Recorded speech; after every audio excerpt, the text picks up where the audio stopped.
میرے تمام سننے والے اور دیکھنے والوں کو میری طرف سے السلام علیکم۔ امید کرتا ہوں آپ سب خیریت سے ہوں گے۔ آج اس ویڈیو میں آپ سب لوگوں کے ساتھ ایک کہانی شیئر کرنا چاہتا ہوں، ایک قصہ شیئر کرنا چاہتا ہوں جو بہت بڑی کتاب میں موجود ہے۔ اس کتاب کا بھی میں آپ کو حوالہ دوں گا، اور یہ کہانی جو میں آپ کو بتانے جا رہا ہوں یہ کس ہستی کے ساتھ منسلک ہے وہ بھی میں آپ کو ان کا بھی نام بتاؤں گا۔ جب یہ پوری کہانی آپ لوگوں کو بتا دوں، سنا دوں، اس کے بعد آپ جا کے فیصلہ کرنا کہ اس کہانی کا جو اصل مقصد ہے وہ کیا ہے، اور یہ اس میں کتنا جھوٹ اور کتنا سچ ہے۔ فیصلہ آپ لوگوں کو خود کرنا ہے۔ میرا مقصد صرف سچ آپ کے سامنے رکھوں، اس کے بعد جو آپ کو بہتر لگے، جو آپ سمجھو، وہ آپ کے اوپر ہے۔ اچھا، اس میں یہ ہے کہ کوئی چیز ایک لفظ میں اپنی طرف سے اس میں ایڈ نہیں کروں گا، ٹھیک ہے؟ تو آپ کو کیا کرنا ہے، اس کہانی کو بڑے غور سے سننا ہے۔ چھوٹی سی کہانی ہے، 1-1.5 منٹ کی، آپ کو اچھا بھی لگے گا، آپ کے علم میں اضافہ بھی ہوگا، اور امید کرتا ہوں آپ کے بہت سارے مسئلے جو ہیں وہ بھی اس سے حل ہو سکتے ہیں اگر آپ چاہیں تو چلے شروع کرتے ہیں۔ لیکن اس سے پہلے جو مجھے پہلی مرتبہ سن رہے ہیں ان سے میں یہ گزارش کروں گا کہ اگر آپ چاہتے ہیں کہ آپ تک سچ اور حق پہنچے تو آپ میرا ساتھ دیں۔ آپ میرا ساتھ کس طریقے سے دے سکتے ہیں، اس کا بھی بالکل آسان کا سا طریقہ ہے۔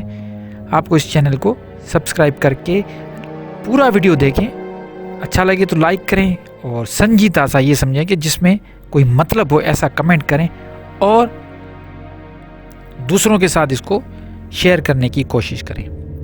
تو دیر نہیں کرتے، اب چلتے ہیں کہانی کی طرف۔ یہ کہانی جو ہے یہ سیدنا غوث اعظم شیخ عبد القادر جیلانی رحمۃ اللہ علیہ کی کہانی ہے۔ اب اس میں کیا ہوتا ہے یہ آپ ذرا سنیے۔ شیخ عبد القادر جیلانی رحمۃ اللہ علیہ ایک روز ایک جگہ سے گزر رہے تھے، تو انہوں نے دیکھا کہ 2 لوگ آپس میں بحث کر رہے ہیں، اور بحث بھی ایسا کہ یہ سمجھیں کہ لڑنے پہ آ گئے۔ تو آپ ان دونوں کے قریب گئے، تو وہ ایک مسلمان تھا اور ایک عیسائی تھا۔ آپ نے پوچھا، وجہ پوچھی کہ آپ کیوں لڑ رہے ہو؟ تو اس میں جو مسلمان تھا اس نے کہا کہ جیلانی صاحب، یہ عیسائی ہے اور یہ کہہ رہا ہے کہ ہمارا نبی، کیونکہ ہم عیسائی ہیں، ہمارا نبی حضرت عیسیٰ علیہ السلام جو ہے وہ زیادہ افضل ہے آپ کے نبی حضور صلی اللہ علیہ وسلم سے۔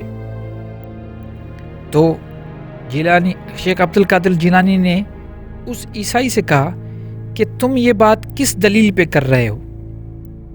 تو پھر اس عیسائی نے کہا کہ میں یہ بات اس دلیل پہ کر رہا ہوں کیونکہ ہمارے جو نبی ہیں حضرت عیسیٰ علیہ السلام، اس کو اللہ نے یہ معجزہ دیا تھا کہ وہ مردہ کو زندہ کرتا تھا، لیکن آپ کے نبی کے پاس وہ معجزہ نہیں ہے۔ اس میں شیخ عبد القادر جیلانی نے اس کو کہا کہ اگر تم تو بات کر رہے ہو ہمارے آقا حضور صلی اللہ علیہ وسلم کی، میں اس کا ایک ادنا غلام ہوں، اگر میں کسی مردہ کو زندہ کر کے ابھی تمہیں دکھاؤں تو کیا تم مسلمان ہو جاؤ گے اور میرے آقا حضور صلی اللہ علیہ وسلم کی فضیلت کو مانو گے؟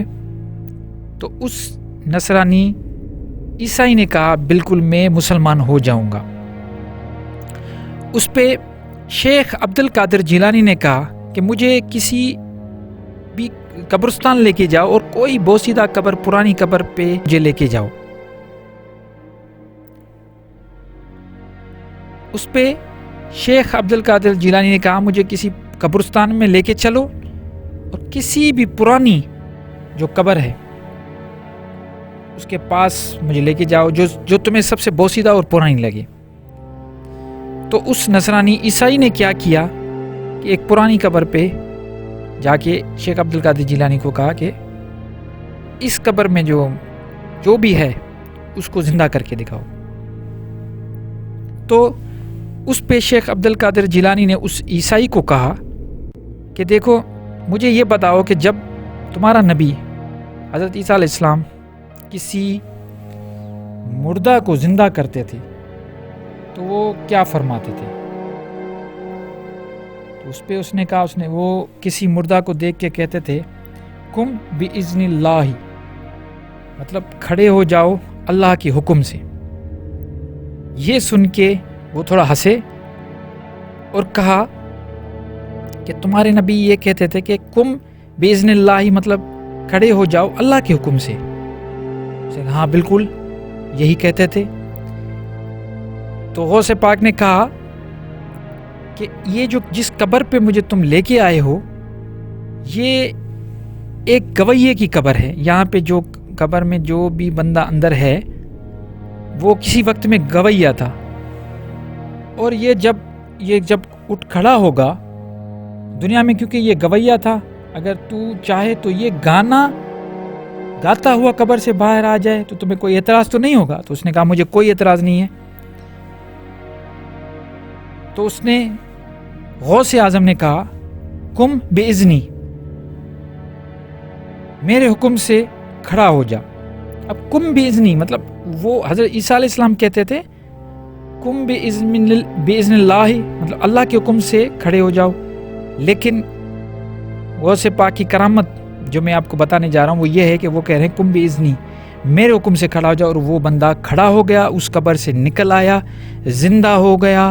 اور جب یہ اس عیسائی نے دیکھا تو اس کو یہ غوث شیخ عبد القادر جیلانی نے یہ کہا کہ اب تم مانتے ہو کہ جب ایک نبی کا ادنا غلام، ہمارے آقا محمد صلی اللہ علیہ وسلم کا ایک ادنا غلام اپنے حکم سے ایک پرانی مردے کو زندہ کر دیتا ہے اور گاتے ہوئے وہ قبر سے باہر آ جاتا ہے، تو کیا تم اب مانتے ہو کہ ہمارے رسول صلی اللہ علیہ وسلم کی کیا فضیلت تھی؟ تو وہ پھر کہتا ہے کہ بالکل میں مانتا ہوں، اور اس نے کلمہ پڑھا اور مسلمان ہو گیا. کہانی یہاں پہ ختم ہوئی. اب جو یہ تو کہانی ہے، یہ تو آپ کو کتاب میں ملے گی. یہ کتاب بھی میں آپ کو بتا دیتا ہوں، تفریح خاطر کتاب ہے، اس کے پیج نمبر 66 میں آپ کو یہ کہانی ملے گی. 65-66 میں ملے گی تفریح الخاطر کتاب میں.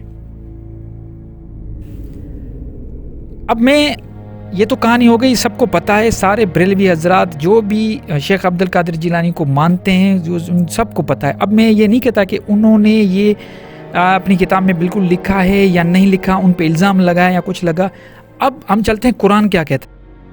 میں یہ آیت ذرا آپ کو بتا دوں، سورہ بقرہ کی 285 نمبر آیت ہے. اعوذ باللہ من الشیطان الرجیم، بسم اللہ الرحمن الرحیم. آمن الرسول بما انزل علیہ من ربہ والمؤمنون کل آمن باللہ وملائکتہ وکتبہ ورسولہ لا نفرق بین احد من رسلہ. کسی بھی رسول میں کوئی فرق نہیں کرنا، کسی کو ہم نے بعض کو بعض پہ فضیلت دے رکھی ہے، کسی کو بھی کسی سے آپ کو یہ نہیں کرنا کہ ہمارا یہ زیادہ ہے وہ کم ہے، یہ کچھ بھی نہیں کرنا. قرآن تو یہ کہتا ہے. اب مجھے آپ یہ بتائیں کہ آپ اپنے دل سے جو بھی سن رہے ہیں، آپ اپنے دل پہ ہاتھ رکھے، ایک نارمل انسان بالکل وہ سارے جذبات کو ہٹا کے نارمل بن کے سوچیں کیا یہ پاسبل ہے کہ کوئی نہ وہ نبی ہے، شیخ عبد القادر جیلانی کچھ بھی نہیں، ایک عام سا بندہ ہے، وہ خود کہہ رہا ہے کہ میں ادنا غلام ہوں، اس کے پاس یہ کرامت ہو گئی کہ وہ مردہ کو زندہ کر رہا ہے. بہت بڑی اس نے ایک بات کہہ دی، حالانکہ اس نے نہیں کہی ہوگی، مجھے نہیں لگ رہا. تو اس قسم کی جو اسٹوریز ہیں، ایسی پتہ نہیں کتنی اسٹوریز پڑی ہوئی ہیں، اب کتاب بھرا ہوا ہے میرے پاس. اگر آپ کہیں گے تو میں دوسری اسٹوریز بھی آپ کے ساتھ ضرور کرامات شیئر کروں گا. اب آپ خود سوچیں، آج یہ سارے پچھتا رہے ہیں، یہ سارے بریلوی حضرات جو ان کتابوں کی جو تعلیمات دیتے ہیں اور اس کو اپنے ٹیکس کا حصہ بناتے ہیں، وہ خود بڑے پریشان ہیں. وہ خود کہہ رہے ہیں کہ مطلب اب چھپتے پھر رہے ہیں، کیونکہ لوگ اب سیانے ہو گئے، سمجھدار ہو گئے، اور لوگوں کو پتہ ہے کہ یہ ساری کہانیاں جھوٹی ہیں. تو اس لیے میں نے آپ کے سامنے یہ رکھی. میرا کوئی گستاخی کرنے کا مقصد نہیں ہے. وہ بڑے آدمی تھے، بالکل تھے، لیکن ان کے ساتھ منسلک کر کے غلط کہانیاں، ان کے کردار کشی کرنا، یہی ہمارے ساتھ سب سے بڑا مسئلہ ہے. ایسی بہت ساری حدیثیں بھی آپ کو ملیں گی جس میں کردار کشی کی گئی ہے، اور ایسی بہت ساری جھوٹی کہانیاں بھی آپ کو ملیں گی جس میں اتنے بڑے بڑے علماء، بڑے بڑے جو حضرات ہیں جنہوں نے اپنی زندگی اللہ کی عبادت میں گزار دی، ان کی جو کریکٹر ایسیسینیشن کرنے کی کوشش کی گئی ہے. یہ اسلام دشمن عناصر ہیں. آپ بھی سوچیں، اب آپ فیصلہ خود کریں کہ اس کہانی کے بعد آپ نے کیا سمجھا. ضرور مجھے کمنٹ میں آگاہ کیجیے گا. Thank you very much.